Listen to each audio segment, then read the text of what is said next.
right, another game in the Victory in the West series. This one's Sicily. This was the second S&T that covered, or that handled the series at all. Something kind of, there's a lot of interesting things in here. For example, this looks like my writing, but I think this is my ex wrote up a cheat sheet too. Each wrote one up. Used to work in a parking garage, both of us. Anyway, just something that struck me.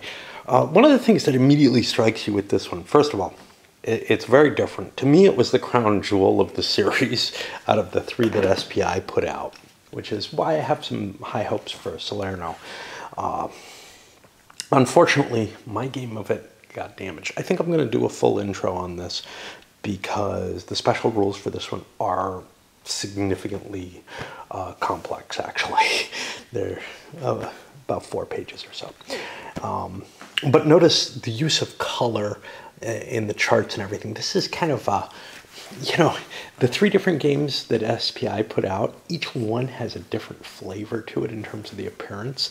Grenade is just sort of this hideous appearance. I think it was one of the first of the, oh, Simonson has all the colors he can use. Patton's Third Army was much, much more muted, but it didn't give enough information to play the game as well. So, you know, like the victory point hexes, and the victory points in that game were kind of a mess.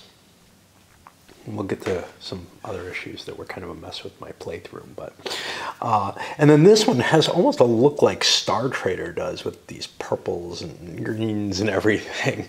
However, the game itself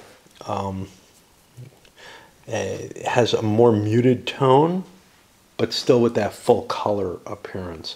And I feel like this is kind of where the coloration and everything is kind of where Simonson got his feel for using, you know, enough, a whole bunch of colors in a map, although maybe too many in the chart side. It doesn't bother me. Okay, some other interesting points in this. As I mentioned in one of the other videos in the series, this sucker is written by, I want to get the name right, it's Dick Rustin, I think. Yeah, Dick Rustin. He was responsible for 3 SPI games, 2 of which I own. This one, which again I think was very well done for the Victory in the West series, and has a lot, right now I'm looking at it, I'm kind of like, whoa, there's a lot going on in here, and a lot of chrome and everything, like more than most of them, which of course appealed to me more than probably does now. The other one was Tito, which was horribly received, but I actually think is a really, really good game. With some very clever ideas in it, and right about the era when sort of the point, when the idea of not hexes and not areas was coming into play. Now it uses some sort of mixture of areas and kind of non-connected points within the areas, which I have not seen a game that uses that mechanism other than some very light games much, much later, some Euro-style games and stuff like that, that have kind of, oh yeah, you can be in the area or you can be in specific locations in the area. Very clever.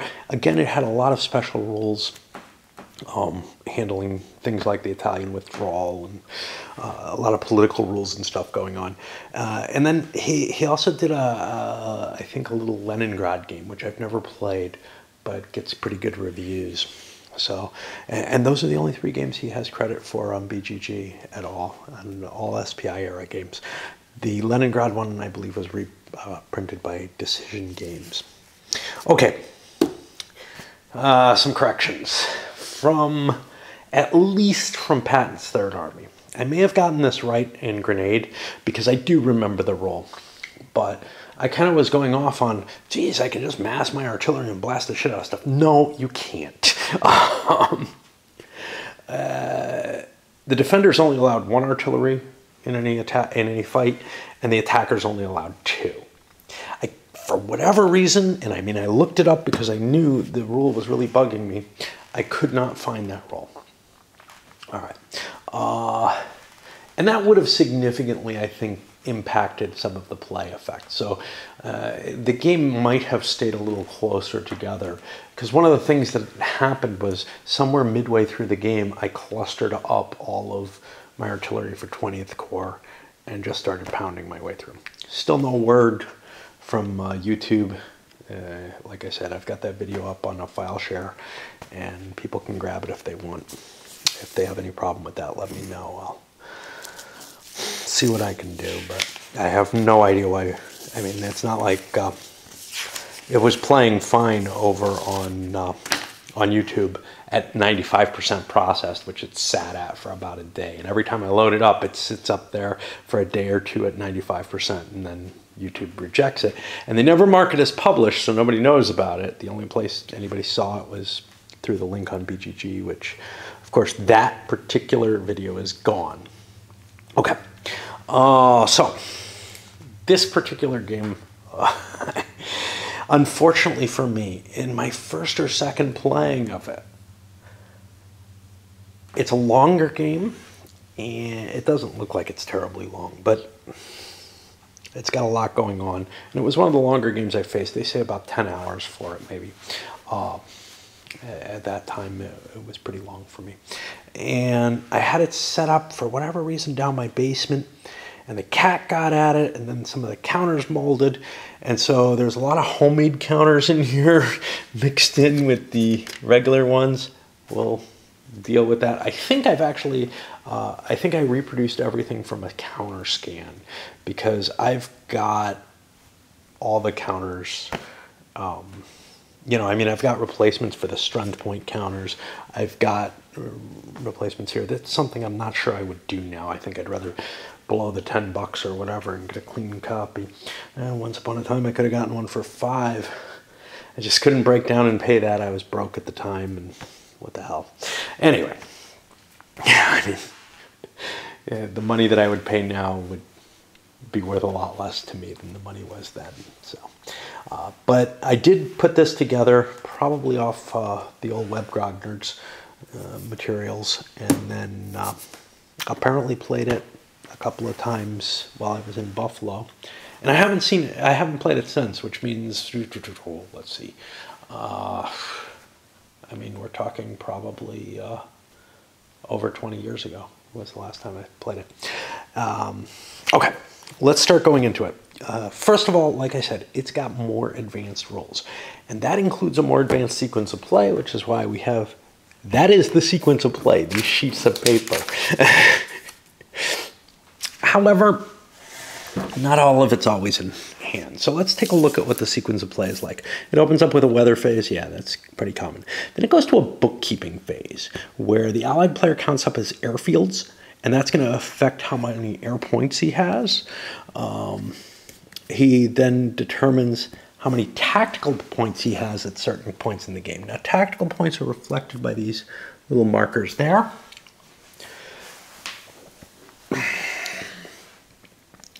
And depending on the situation, he has options to create an emergency bombing or a maximum interdiction. The maximum interdiction has to do when the Axis is pulling too many troops out of Sicily too quickly. And then he can try to hit them. I don't remember what the emergency bombing was triggered by. I just read these rules, but things stick to me so slowly, which is part of the reason why we do these rules read-throughs. Not so much for you guys, but for me to get another shot at it. And speaking them aloud into the camera, whatever, it helps. And, you know, it puts some people to sleep, so that's cool. Or gives them their ASMR treat. Whatever. I don't understand it, but just not my thing. Okay. The allied player then has to change the boundary between the two forces. Now, one of the facets of this campaign is that Montgomery and I think Patton were very much unwilling to operate together, to cooperate at all. So basically, they have a line that only one can operate off of, and I think that's this dashed line at the beginning of the game. No, that's a special movement line. Yeah. But at a certain point in the game, enough's taken that you trigger this, you use where are they? These little markers to indicate the boundaries that the 8th Army is following. And basically, you can do it with just a few hex rows. If I need more counters, I can do so. But for the most part, it's just dividing the island into pieces. Okay. And some of those changes are going to be mandatory. They're triggered when a certain when a certain number, I think, of tactical points is taken. The line is drawn at that point. Or maybe it's on a certain turn. You count the number of tactical points and the line is drawn. We'll get to it. There's a lot of little chrome in this. Okay. And then on other turns, then it becomes more flexible. The allied player then gets to pick on game turn 3 how many amphibious end runs he can make. He can basically do a sort of a island from Sicily to Sicily invasion, just to try to outflank the Axis. Okay. Then the Axis side of this, they get a chance of getting variable reinforcements. And there's a whole table with this, and there's also Italian desertions. And once Italian desertions happen, then you roll to see whether the Italian units leave. Okay.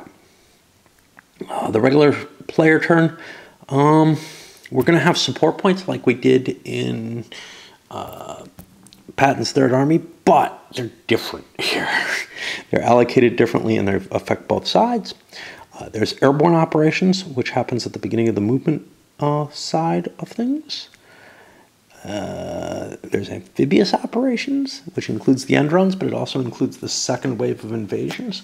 And there's a depot segment. At the beginning of the game, the Allied players are going to be landing depots on beaches.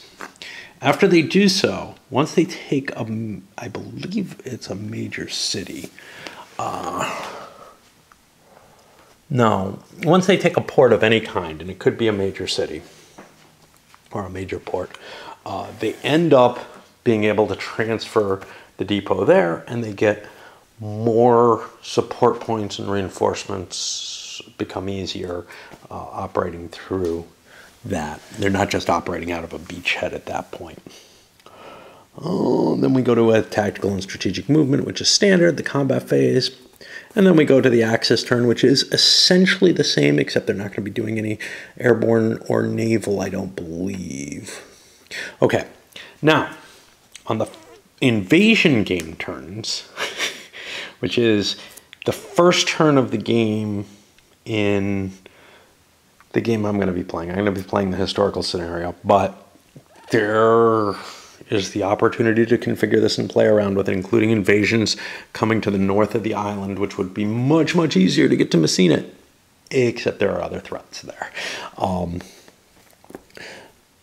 invasion turns, each player gets a second movement and combat phase. So basically the movement and combat phases are repeated for each player. And then the turn is marked to right. Okay.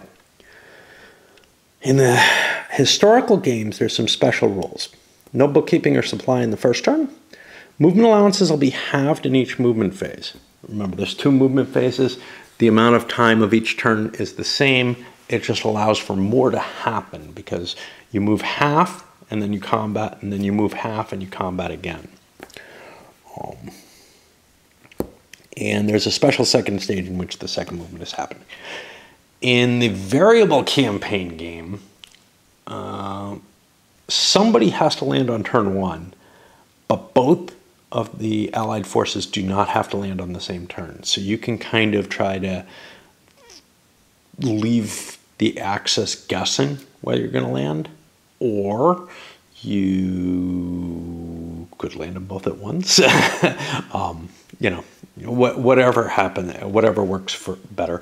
And there's a bunch of special rules for that, and we'll maybe take a look at those, but I'm not really too familiar with them. Okay, for the setup of the game, I've got it mostly set up. Most of them are by the hex numbers, and oh boy, was this a pain in the ass. The German units, my handmade units are pretty readable, but some of the German units have sort of this hash marking on them. And now this is fairly readable with the camera, But with my crappy eyes and even my old man glasses right under the light there, I was having trouble reading the hex numbers on some of the German pieces, and I think the Italian black shirts. It just, the print on these German units, and then the tiny little numbers there. And I hope I've got them all in the right place. They're really easy to see on the camera, so you might notice you got something very wrong there. But in addition to that, there's a pile of these special coastal brigades. Now, there are coastal brigades already on the board, but I took a lot of losses on these. I think the cup is what molded worst or something. And there are 16 of them in here, but they're not all used. You roll 2 dice and you get that many on the board. And these, I believe, are kind of close to where the invasion area is. I'm not absolutely certain. I haven't done that yet. I will in a moment. And any that are not, any that you don't get the right number for are considered destroyed. And they're going to count as destroyed for the Allies. They just basically abandon their posts. And there are special rules to handle that particular mechanism within the variable campaign game, where I think other coastal units might fail instead. Okay. What about amphibious landings? They occur only on the first game turn, but there are amphibious end runs as well, which are landings by single units behind enemy lines to support a ground operation, which can occur anytime after turn 2. Now, in the variable campaign game, it's possible to have full-on invasion amphibious landings on other turns. And some of the Allied units have already landed, whereas others are in the second wave of the invasion, and they also land on that first turn. But a unit can only land on a beach hex. Beach hexes are level 1 coastal hexes. Okay, we got something new here. We've got the colors being used to determine the level of the terrain. So level 1 is going to be the white terrain. Kind of makes sense. A beach is going to be low at about sea level. A unit may never land in a hex prohibited to it by terrain effect, so like armor can't land in swamps. What? Armor can't go in swamps? Do we have a different... I don't remember, because we didn't have swamps in the most recent.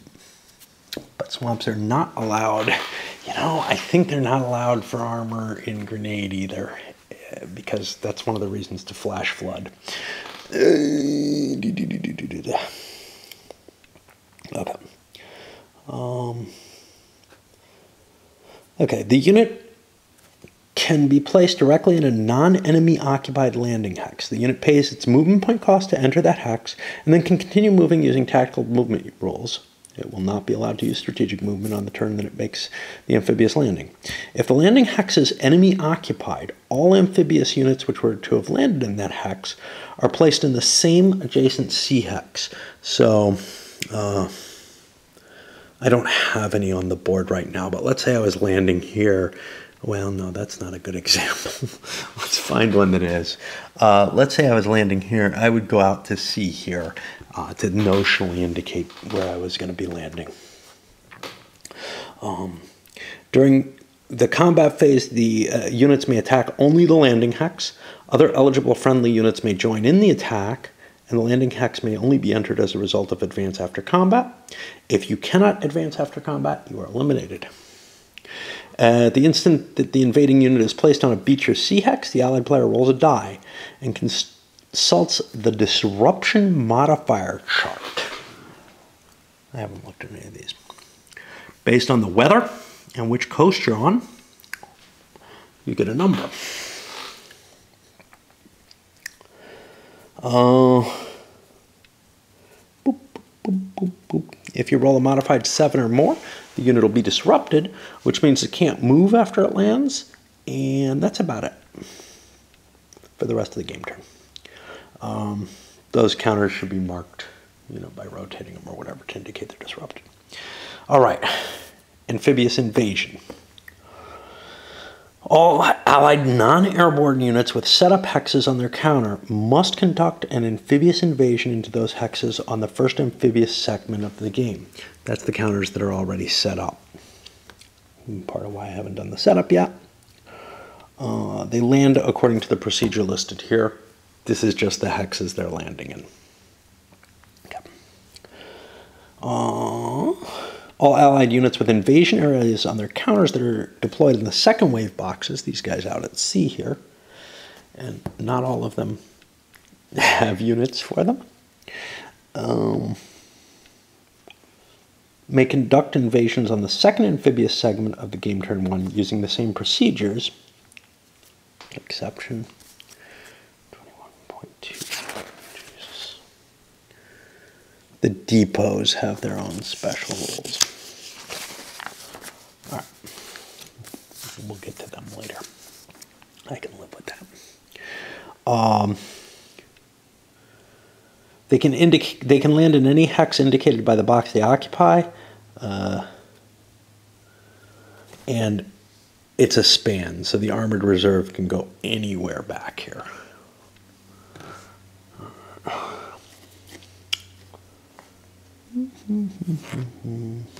Now you can withhold these and make them seaborne reinforcements, and we don't really have a box for that, but basically the Allies are able to keep units off the board.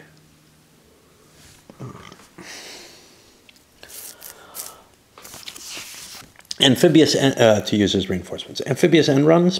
During bookkeeping phase of game turn 3, the Allied player secretly determines the number of end runs. It's a mechanically complex procedure. You use this end run table. You pick a number between, 0 and 5. You roll a die and you add that. And then the number listed here indicates the number of US and UK end runs that are generated. And you have two numbers for there, which is brigade size end runs followed by battalion size end runs. And you secretly write that number down. The reason that you have this weird mechanical situation is so that you can avoid cheating by one player saying, the Allied player announces, they secretly write down their number, and then they openly roll their die to show what they have. Obviously solo, I don't need that kind of mechanism, but they tried to do that kind of clever stuff to hide so that you wouldn't have to trust your opponent completely. Okay. A unit making an end run must begin an amphibious segment in supply on a beach or city hex, not in an enemy zone of control. It's allowed to move up to 8 all sea or partial sea hexes to any beach hex within 3 hexes of our friendly unit. Then it makes an amphibious landing just as over here. And the end run by a regiment or brigade is counted towards the allowance of those units, and end run by a battalion counts towards the battalion allowance. Only one unit can participate in a given end run, and you can only do 1 US and 1 UK end run per game turn. You cannot do this with mechanized, only non-mechanized infantry. Whew. I feel like I need a break already. All right, I'm going to hold off and come back for airborne operations. They're similar, and some of the units have to land on the board. I've got them here, not yet placed, because I forgot that you have to do the invasion rolls anyway, but that'll work fine. Okay, let's keep working through this. Yeah, it's a full, there's enough chrome in this one that deserves its own intro. On top of the standard rolls, which aren't that complex. Airborne operations. Only Allied paratroop and glider units can conduct airborne missions. They can do assault or reinforcement during the airborne segment. Airborne units can be placed in target hexes. And we got a few of them, they've got their hexes already assigned for part of that initial landing. Again, in the variable campaign game, you're allowed to pick your own assault locations. So, airborne units with 4-digit numbers must conduct into those hexes. They can participate in only one mission per game. With a single or double-digit number, they come in as a reinforcement and can either operate as an airborne unit or come in as seaborne. But if they come in seaborne, they don't get a shot at an air attack. In addition to the mandatory assaults, the Allied player must make 2 airborne missions in the campaign game. The US 50482nd basically must conduct an airborne reinforcement on game turn 2. And on game turn 3, there's 3 airborne parachute units which must perform an airborne assault in hexes as close as possible to Catania, which is up here, as they're allowed by the rules. If game turn 1 is a rain turn, the missions need not be made for that turn. If game turn 2 or 3 are rain turns, those missions are delayed until the first non-rain turn. Let's see if we can remember all this. If the Allied player wishes to make non-mandatory airborne landings, they have to wait until a game turn after all mandatory missions have been made, and each turn he wishes to make a non-mandatory mission, he rolls a die. The number is the number of units which may be able to conduct airborne operations during that turn. There's 2 types of missions, assaults and reinforcements. Before you conduct a mission, you announce which type is being performed and the target hexes. The target hexes have to be level 1, 2, or 3. Gliders can only go for level 1 hexes. City, swamp, and enemy-occupied hexes cannot be chosen. You can't use both paratroopers and gliders into the same hex, although you can send up to 3 units of one type into a hex. And it must be at least 2 hexes away from all friendly units, and no more than 2 hexes from the nearest enemy unit. The target hex must be vacant, adjacent to a friendly unit, and not in an enemy zone of control. Both missions can be performed in the same game turn. You can't do any in rain turns. As each air unit is placed in its target hex, you roll the loss and scatter. There's an airborne missions table. Boop, boop, boop, boop, boop. And you take the type, paratrooper, glider. You roll a die. You have modifiers based on the weather. And you get results. So D's are disruptions, which I assume means they don't move. -1 means they take a step loss. Over here, T and A, the unit lands on its target. A, it's an adjacent hex at random. And S is you roll a die and the unit scatters that many hexes to the southeast of the target. Prevailing winds and such not really take it far off course. Probably it's the planes or gliders that are having a problem getting over their target more than just getting blown several miles away. But I don't know. Okay. And let's see, you roll twice, once for the losses and once for the scatter. It's not just one die roll. If a unit scatters to a hex that could not normally be a target, the unit's loss result increases a level. If a unit scatters to all sea, it drowns. If it scatters to an enemy-occupied hex, it's subject to the loss. In addition, the unit's displaced to an adjacent hex chosen by the Axis according to a schedule of priorities as to what's legal or whatnot. And if you can't get to a hex that would be eligible for the drop, you take yet another loss. If the unit spends no movement points for an airborne mission, if it's not disrupted, it can move during tactical movement segment of the turn it conducts the mission. And then later, if it establishes supply, it can do strategic movement. Okay. Weather. 2 dice for weather at the beginning of the turn. Good weather, no effect. Mistral will affect air supply, airborne, and amphibious operations. Pretty much in the charts, I guess. Rain, air supply, airborne, amphibious, interdiction, and air operations. Rivers become impassable. But notice there's no mud here so far. There's an optional historical weather rule. I'm not going to use that. I'm tempted to use the first turn of it, but I think I'll just go with standard. I'm going to have enough trouble. But we'll see. Supply. Okay.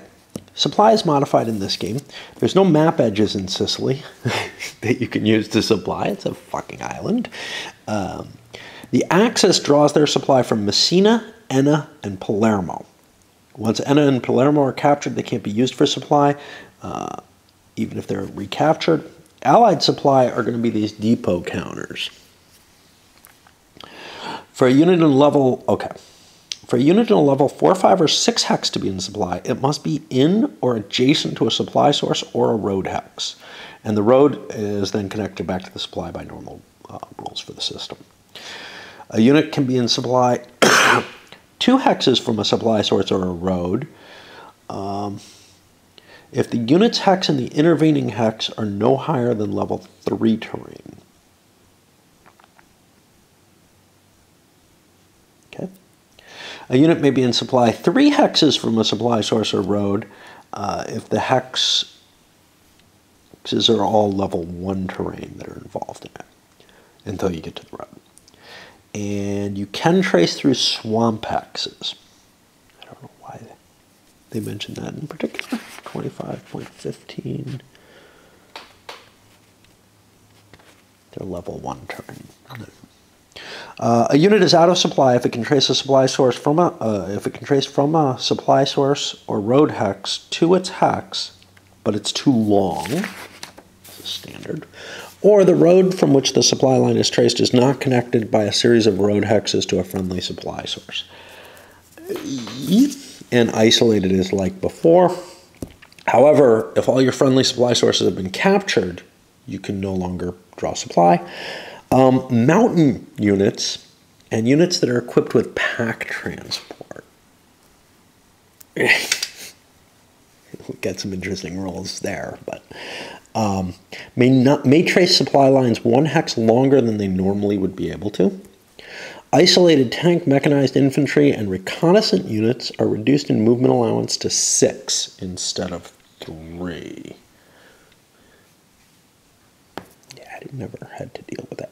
Isolated usually means you can't move because you're almost always going zone to zone in that case. But this game, it may be possible to get isolated in other ways.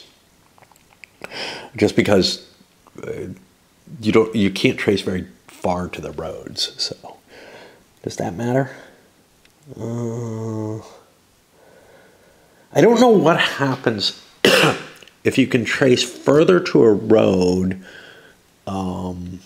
that's not connected. I get the feeling that still leaves you just out of supply, not isolated.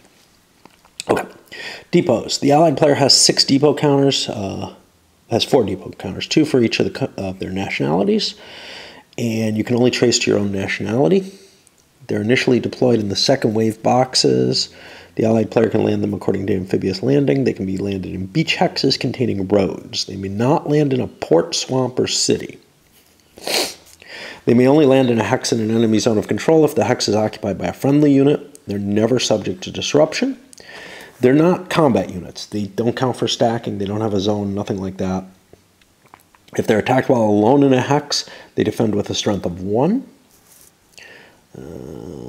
They can't add their defense. It's eliminated if left alone as a hex as a result of elimination and or retreat of other units. It cannot retreat. It may contain no more than one. A hex may contain no more than 1 depot. Sorry. A depot in a non-port hex can be moved to an allied-owned port during the depot segment of the movement phase. Simply move the counter to the hex. A depot in a port can be moved to another port. Otherwise, they can't be moved. If a depot is eliminated, it comes back to the map 2 game turns after elimination. One can be returned for each nationality each game turn. It can be placed in any hex permitted by 2121, which is the initial deployment.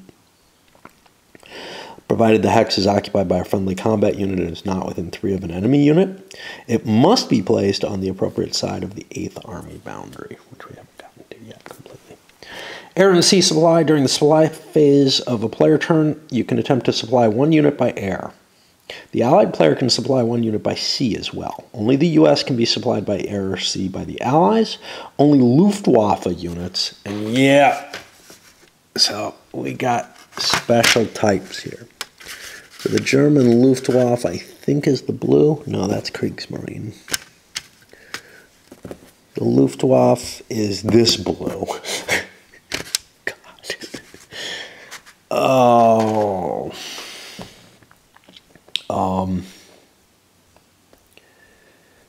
Can be air supplied by the Axis. Sea and successful air supply improves the unit's supply status by 1 level. So if it's out of supply, it goes up to supplied, but if it's isolated, it only goes up to out of supply.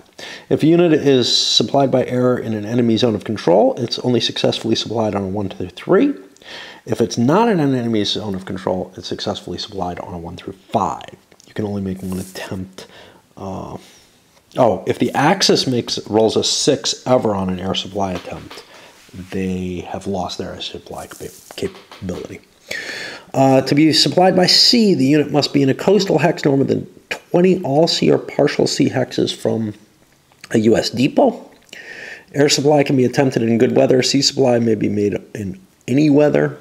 No U.S. unit can get both air and sea supply. You can't go from isolated to full supply that way. Okay. Remember there are support points, and we track those on the support point tracks. There's one for each nationality. At the beginning of the game, 4 go to the Italians and 6 to every other nationality. I haven't allocated everybody's, but okay. These are within range. You can't transfer them. Points are expended when attacks are made and when replacements and reinforcements enter play. The allied player also expends points when he gives pack transports to British units only. Support point markers are placed on the airfield support point track. Each time a player attacks, he loses a support point. And there's probably an exception. Yeah, breakthroughs are an exception. Or if the attack's made only by airborne units in an airborne assault. Because you aren't able to support it. Support point total may be reduced below 0. If you end up below 0, this is the same as Patton's Third Army. If you end up below 0, well, you're going to be taking a penalty, and it's harder to recover.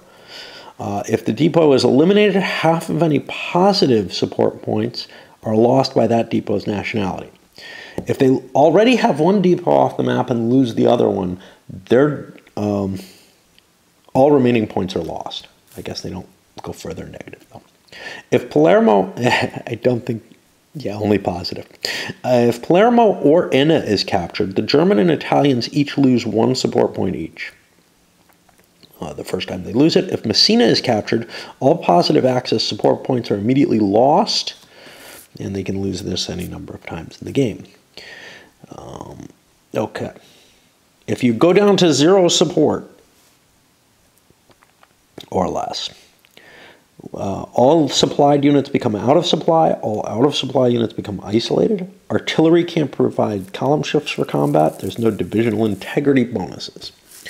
Now, during the support point segment of the player turn, you may get points. There's no such segment in the first turn.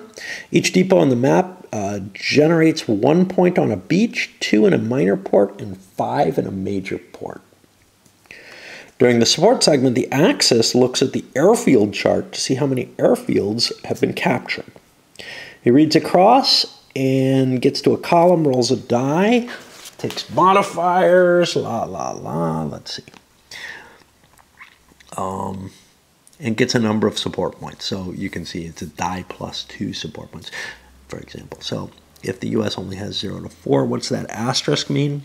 Emergency bombing can be declared if the U.S. has not, or if the Allies have not taken enough airfields by turn 3 and after. Whew. Each time the Allied player captures or recaptures a port, he rolls a die to see whether or not the enemy demolished the port. A roll of 1 to 4 says it's fine. And you can drop a depot in there as soon as you want, normally. A roll of 5 indicates the next turn the port can't be entered. A 6 means you have 2-turn delay clearing the port. Palermo will always be demolished for 2 turns in addition to whatever is caused by the die roll. All right. We're going to pause again. Okay.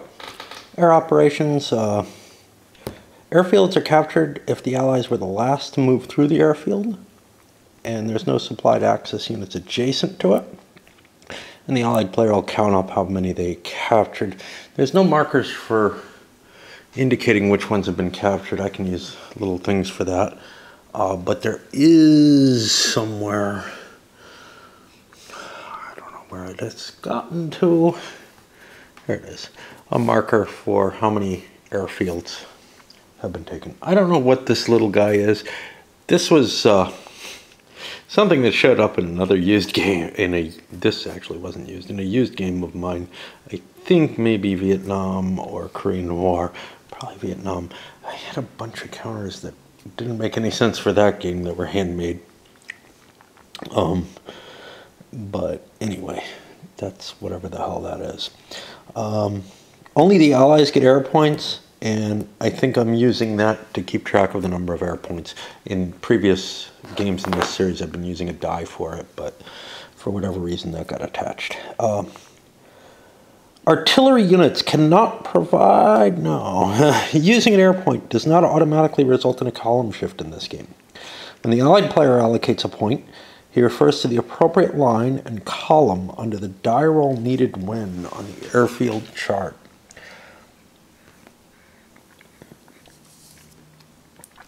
Okay. So this is the die roll span based on the number of airfields that you would need to get your modifier when you roll.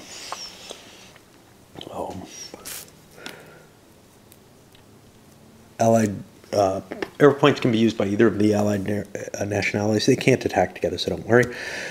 Rain, the air points is halved. And if the ally controls 8 or fewer air point fields during a bookkeeping phase, on game turn 4 or later, he's allowed to do an emergency bombing, where he gets 2 extra air points, or 1 in a rain turn, which are automatically successful. But is there a penalty to that? No. Okay. Special movement restrictions. Access units west of the line along 22XX, 23XX, which is this line. West is that way. May not move on the first 2 game turns. Afterwards, they're free. The 15th Panzer Grenadiers and Asieta divisions and the 19 CCNN battalion may move without restriction. The Ostam division may move, but may not move east of that line until game turn 4. So, whatever, if I can remember. On game turn 1, the 3 units of the Harman Goering division must move so that they're adjacent to U.S. amphibious units by the end of the second Axis movement phase. And I think that's that pile there. They should be able to. The Allies have all kinds of restrictions. First of all, the U.S. cannot move north of this line. They may advance after combat beyond the line, and those that did can then operate freely beyond it. Throughout the game, the Allied player has a boundary between the U.S. 7th and UK 8th Armies. This line is marked on the map with those little 8th Army markers that I talked about.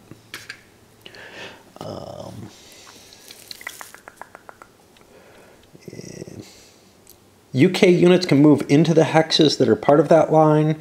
The US may not. The boundaries are allowed to change and may do so mandatorily. No unit of one Allied army may move or advance after combat into an area of the other. If a unit finds itself in another's area for any reason, the Allied player must leave as quickly as possible into their own area. The units may not stack with one another, and they cannot participate in the same attack. At the beginning of the campaign game, the boundary will be the 45XX hex row. It's right here. And I can just kind of mark that. I don't really need all these markers temporarily. Thus, until the boundaries changed, only the Allied UK units can enter that hex row, and they cannot change it until a continuous front line has been achieved. Once the line's achieved, you may have to make certain mandatory changes to the boundary that take place for a while, and then eventually it'll be freed up to be modified. The continuous front line is an unbroken line of hexes occupied by Allied units or their zones of control, extending from a US-controlled coastline to a UK-controlled coastline on the eastern coast of Sicily. During the segment or the bookkeeping phase, the Allied player examines his units. If he has one, he refers to the following roll to see what happens. Once you get a continuous front line, you're free to no longer have it after that without any effect. Okay. So the first turn in which the Allied player gets his continuous front line, if neither Syracuse, Augusta, nor Catania has been captured by the Allies, the Army boundary remains along the 45XX hex row, and the U.S. movement restrictions continue to apply in the current and the next two game turns. 24.21. May not move connecting hexes. Yeah, okay. Interesting. If Augusta and or Syracuse, okay.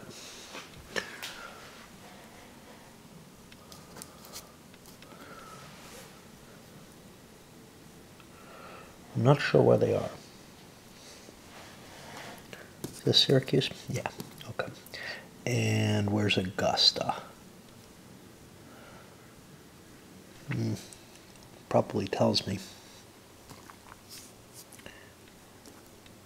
Nope. Augusta. I don't know where Augusta is. Oh, it's there. Okay. If Augusta and or Syracuse have been captured, but Catania has not, the Army boundary shifts, and it gives you a set of shifts. However, 24.21 continues to apply for the current and the next game turns. Okay. If Catania has been captured, the boundary is shifted to the 41XX hex row. The U.S. gets cut off. I think the other one cuts the U.S. off a little bit too. And the movement restrictions stop applying, and this only one of these three will apply because it's whatever happens on the turn that the continuous front is created. And that basically delineates where, you know, Montgomery and Patton divide up the island at that point. Okay. Mountain units may move through level 2 through 6 terrain at a faster rate, which is indicated on the terrain effects chart by the parenthesized numbers. Parentheses are good in this one. And yes, you'll notice elevation affects your movement rate. During the supply phase of his player turn, the Allied player can equip units with pack transport. Pack transport will allow a unit to trace supply as though it's a mountain unit. Mountain units had an extra hex, I think. Yeah. But it does not allow them to move faster. A unit must be in supply to receive pack transport. After game turn 5, any unit of the U.S. 3rd Division can be so equipped. After game turn 7, up to 3 British, but not Canadian, infantry brigades can also receive pack transport, and they get one of these markers that say pack transport on them. There are a lot of these markers. What's up with that? Well, we'll talk in a little bit because there's a confusion there. Place a pack transport marker on each such unit. Equipping each British pack transport costs a support point. The marker can be removed at any time, but once removed, it is permanently taken out of play. What the fuck, man? Okay? So, first of all, some of these have morale 1 on one side and morale 2 on the other. I don't know if any of the originals do, or if that's just me being stupid. But a lot of them say pack transport, and those morale markers are important. We'll see why in a little bit. They're not things you can remove from the game. So I don't know what's meant by this at all. There might be a limit to how many pack transports you can have in the game total. I don't know why you'd remove one in that case. Which leads me to kind of say I wouldn't remove one, except there are disadvantages to it, to the pack transport as well as advantages. Mountain pack equipped in Italian coastal units can never use strategic movement. And there we go. Okay. A unit using tactical movement must pay an additional movement point when entering a road hex with a friendly combat unit. Traffic jams. Additional units in the hex don't increase the cost. The point must be paid even if the unit is not moving along the road. Traffic jams that cause problems elsewhere. Because of their ability to build bridges on short notice, Allied mech units can cross unbridged river hex sides under certain conditions. These are the same as in the other games that we've seen. However, a Allied mechanized unit in supply pays an additional 6 movement points to make the crossing, and may do so at any time during its movement phase. An out of supply or isolated unit cannot cross. A mech unit using tactical movement pays an extra movement point for entering a town, but not a city hex. So, that was the other thing I forgot in both the other games, and certainly affected me hard in Patton's Third Army, which is that towns are represented like this in that game. These are cities here. You could sit inside a town and you didn't have to counterattack, and that applies here too. Well, this game has towns, which are the little dots, and again, the scale's a little different. I'm not really convinced that the cities in Sicily are... I don't want to talk about that. Never mind. But anyway, there are a lot of town locations here, and I think these are smaller than the things that we were calling towns in a lot of the cases on the German front. I think that's what I was trying to say. Okay, units in city and town are subject to voluntary attack provisions of case 9.13, which I believe is the you don't have to attack if you don't want to. A unit on a level 4, 5, or 6 hex does not have to attack an enemy unit in a hex in a terrain lower than its hex. Even if in a city or town, a unit always has to attack enemy units occupying higher terrain. And if a player's units occupy a higher level of terrain than enemy units, the player receives column shifts equal to the difference in the level between the two hexes. And if this is a multi-hex combat, you use the highest terrain for each of the forces, for each of the groups involved. Okay. City, swamp, and sea are considered level 1 terrain. A unit defending in a town receives a column shift to the left. An axis unit, and maximum of 1 for the combat, in case there's multiple towns. An axis unit defending against an amphibious landing has its strength doubled if attacked only by sea or across a river. A unit defending normally across a river also has its strength doubled as normal. There's no hilltop bonuses, entrenchments, or improved positions. Divisional integrity. Let's be ugly. I don't quite understand it in this yet. If core designations are not used in Sicily, if 2 designations appear across the top of a unit counter, they are read in a sequence regiment, or they're read in the sequence regiment or brigade, and then division. Where a single designation appears on top, this is the unit's basic battalion. Okay. So I guess this is the 154 of the 51st Division. All right. If any regiment or brigade of a division has been eliminated, no divisional integrity can be awarded to the surviving units. Cadres cannot be used to satisfy integrity requirements. Finally, it's spelled out. I think that's probably what was always intended. But it was never spelled out in the other games, so I allowed them to.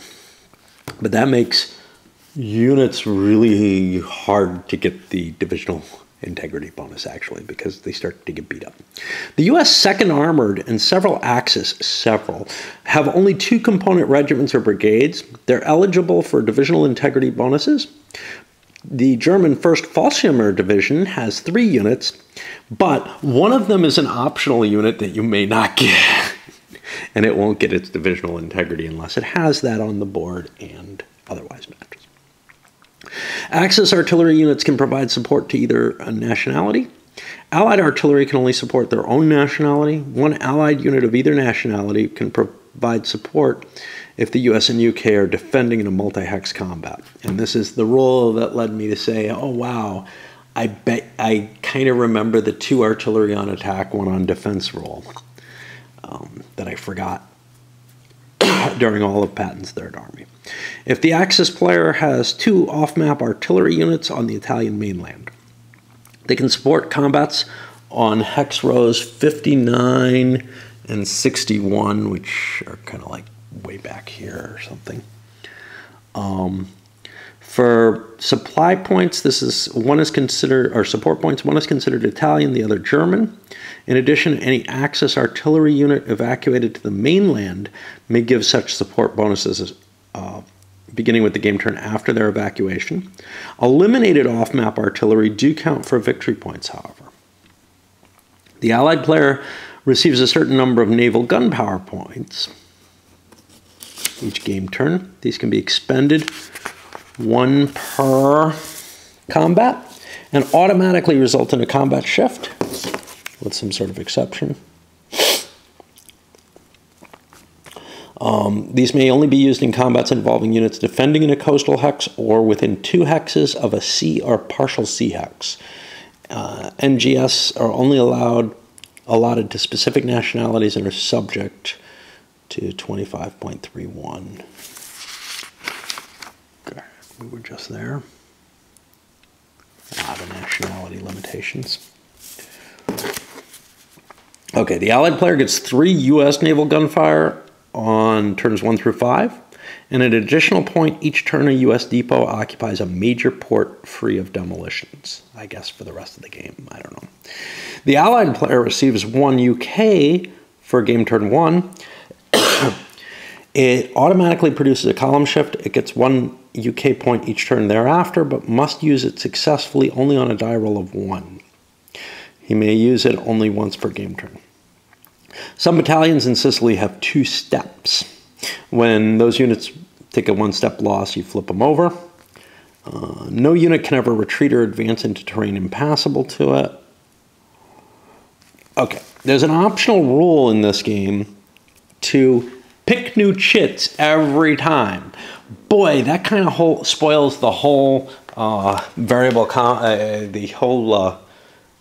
combat system, or whatever this is actually called in this the Victory in the West system of the chits. I hate that idea.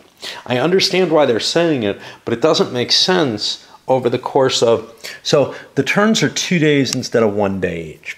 It's a long campaign. Maybe almost twice the size of the Patton's Third Army. However, if you play with that rule, you'd be picking a new chit every time you fight in combat. And that means the units, over the course of just a day's difference or something, would be picking new chits. I would far prefer keeping the chits on the board and using them. So I'm going to stay with that.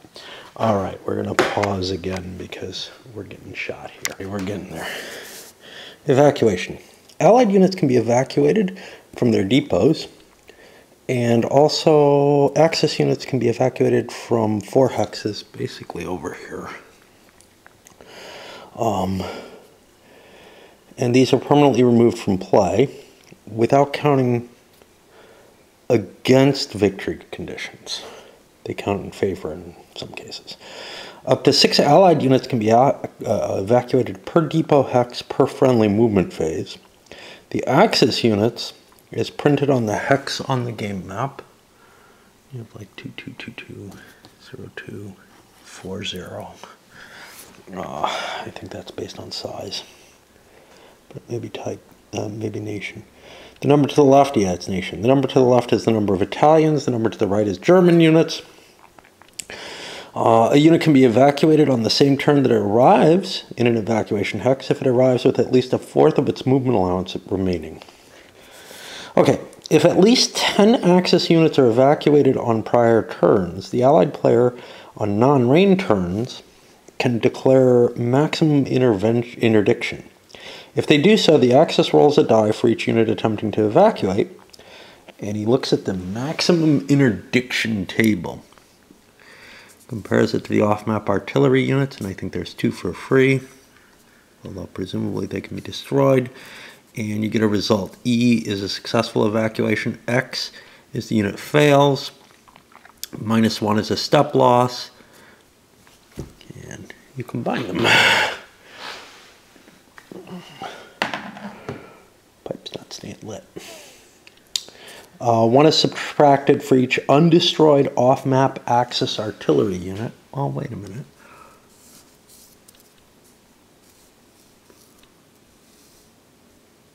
I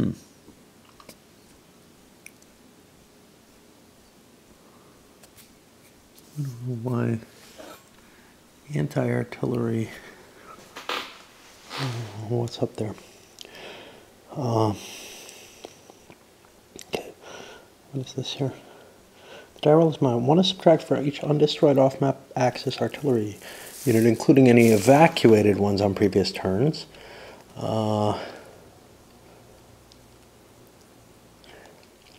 A unit which cannot evacuate it or which is eliminated in the attempt counts against the capacity of the hex for the game turn. At the end of the Axis movement phase of an interdiction turn, the Allied player rolls 1 die and consults the anti-artillery section of the maximum interdiction table. Ah, I see. You roll a die and compare it to the results here, and this is the anti-artillery value there.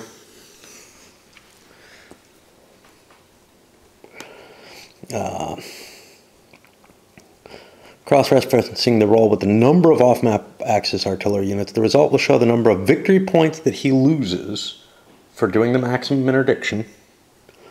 However, he may end up killing Axis artillery units on an asterisk result. Okay, so that explains that.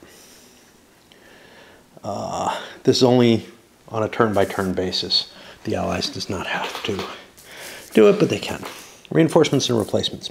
All Allied seaborne reinforcements arrive at a depot hex of the appropriate nationality. If there are no such depots on the map, they're delayed. Axis seaborne reinforcements arrive at Messina. There's an option that the 3-1 Fallschirmer may arrive at any airfield within 4 hexes of Catania, and the 4-1 Fallschirmer at 4314. I don't know what's special about that. Looks pretty high up. Okay.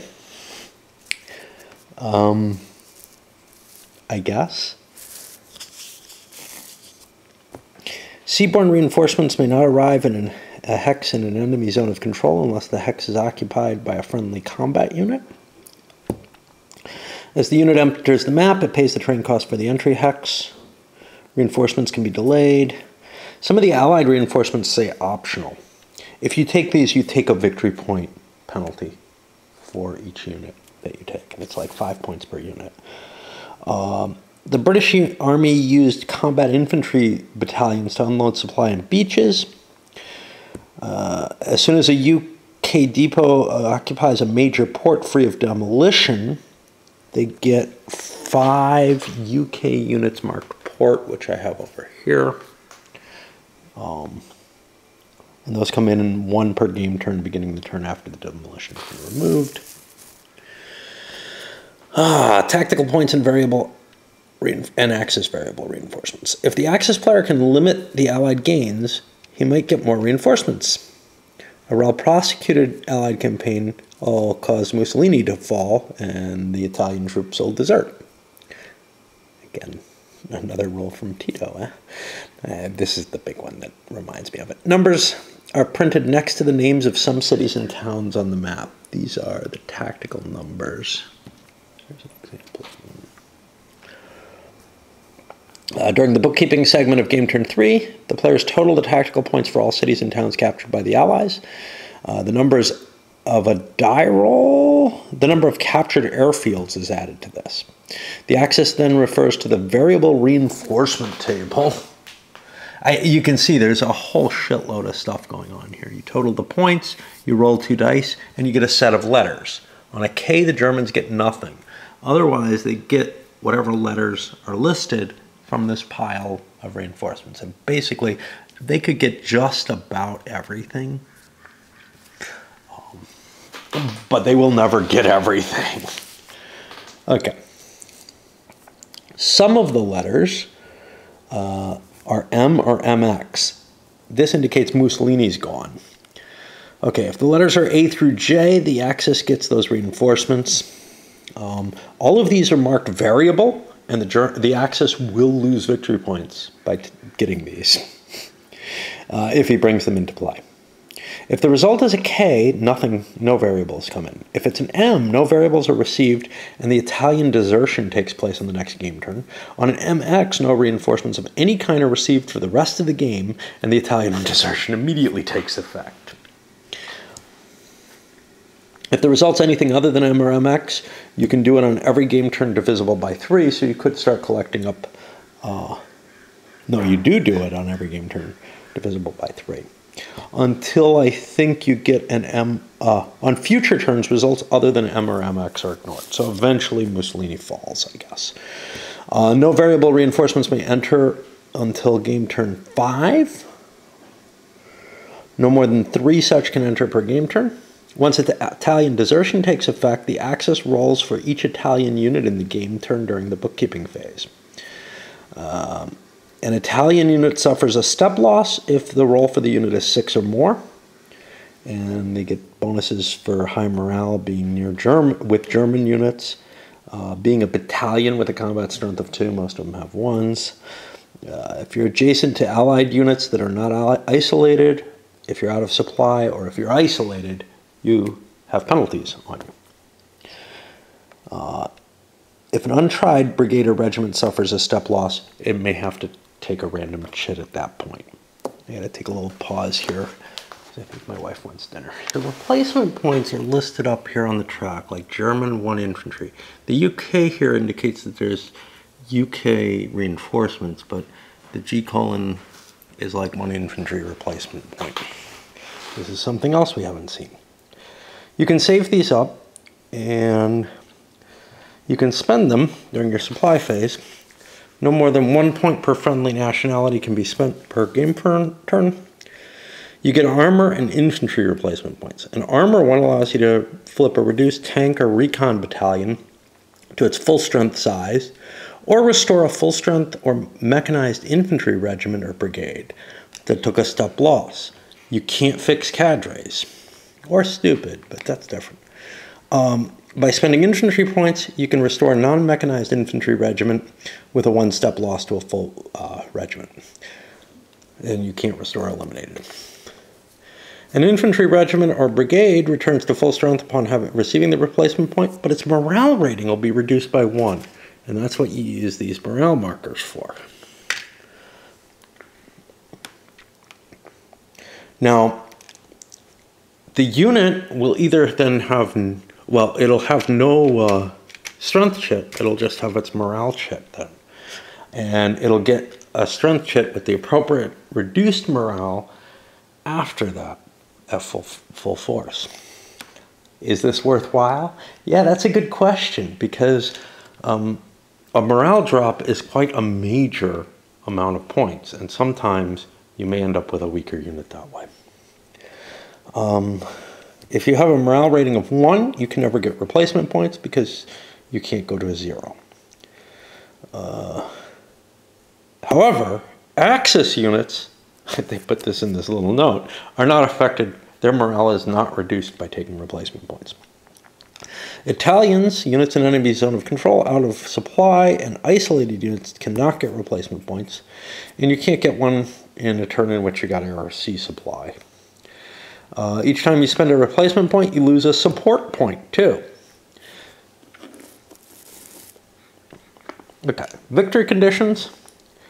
So this uses a huge point schedule. Each airfield's worth 1. Each captured tactical point, remember the towns with the numbers on them, over here for example, is worth 1 per point. Eliminated Axis artillery, German brigades and regiments are worth 5. Reducing them to cadre is worth 2. Italian brigades and regiments eliminated are worth 2. And so on. You just go down through a cost. Now, some of them, maximum interdiction costs you victory points when you play off here.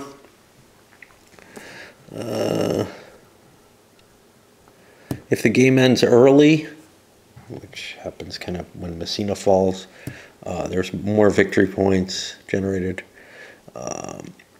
Variable units are worth 5. Italian units are worth less, though, as are smaller units. Anyway, it's a whole series of points that the Axis is going to lose Sicily. That can't be the victory conditions. So the question is, how bad is it? Now, let me see if withdrawal should give you something, I thought. I do not see any points for that. If the game ends after game turn 20, the Allied player gets no victory points for non-isolated Axis cadres that are on the map. Also, he loses points for non-isolated Axis units on the map, which are listed there. Yeah, I don't see any points for withdrawal. You just don't lose the points for them. And the Allies really have to break 100 points to get a win of any kind. Okay. So that's the rules I'm playing with. But we have one more thing. Let's briefly look at the variable campaign game. Yeah, I know I'm over the hour already. And the second scenario as well, but or the second historical scenario. Okay, for these, for the variable campaign game, invasions have to be defined. And basically, you're going to have 2 waves for each invasion. And the Allies have to make 2 invasions. They can make them on the same or different game turns, but one has to be done on game turn 1. The Allied player programs which ones he wants to do, and it has to be within 2 turns of the secretly plotted turn that you plotted that second invasion. So the second invasion, if it's on a different turn, creates that special double movement situation that the first invasion creates. Now remember, the movement points are halved for each, so you don't increase the amount of distance that the Allies can move, but you do increase how many attacks that both forces of Allies can perform. So that's kind of a thing. Of course, support points are still in play. So, landing hexes are secretly plotted for all first wave units of both invasions before the start of the game, and cannot be changed. First wave units can only land on a beach or swamp.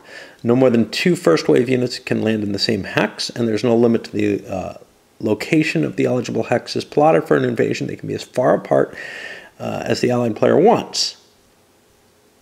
However, you can't invade between 2706 and 5117. Well, 2706 sounds... That's going to be out around here, and 57.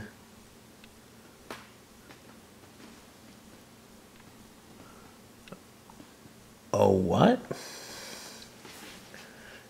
Geez, that is not what I... Oh, it's got to be this side. 5707 here. So basically, you can land on this coast, and you can land up to about there. Okay. And anywhere in between.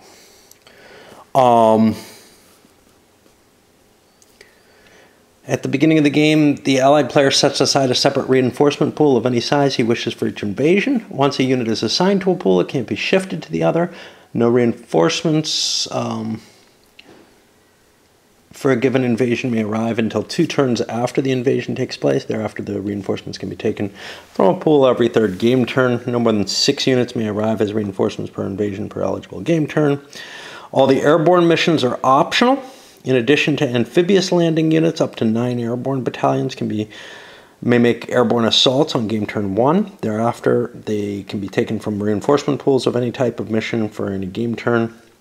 You have to roll a die to determine how many units may participate in a mission on any turn.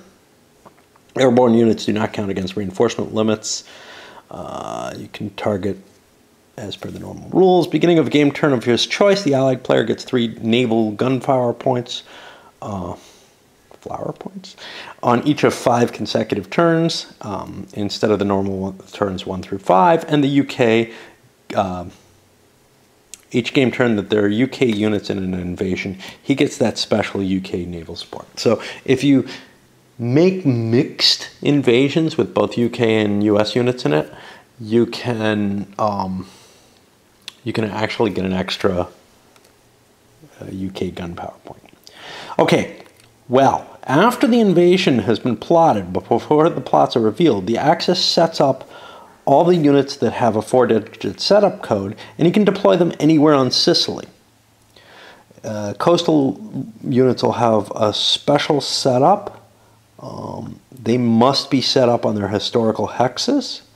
Additional Axis units may be received prior to the start of the game. The Axis player rolls 2 dice and consults the 0 to 5 column of the variable reinforcements table. This indicates units that are potentially available. He then rolls a die, and that's the number of units he can choose from those available. He must pay support and victory points if he's going to play them on the map. Available units may be brought on as reinforcements rather than deployed initially. He still can roll as normal on turn 3. It's just he has the option, perhaps to offset the additional flexibility of the Allies in terms of landings to bring in possibly some more troops. The Allied player can use optional units in invasions or bring them on as reinforcements, but they pay victory points and support points for them. There's a whole bunch of rules that are not used. 24, I don't know. Let's see what 24. 24 is probably, yeah, 24 is all the regional divisions and all that. So you lose that part of the game.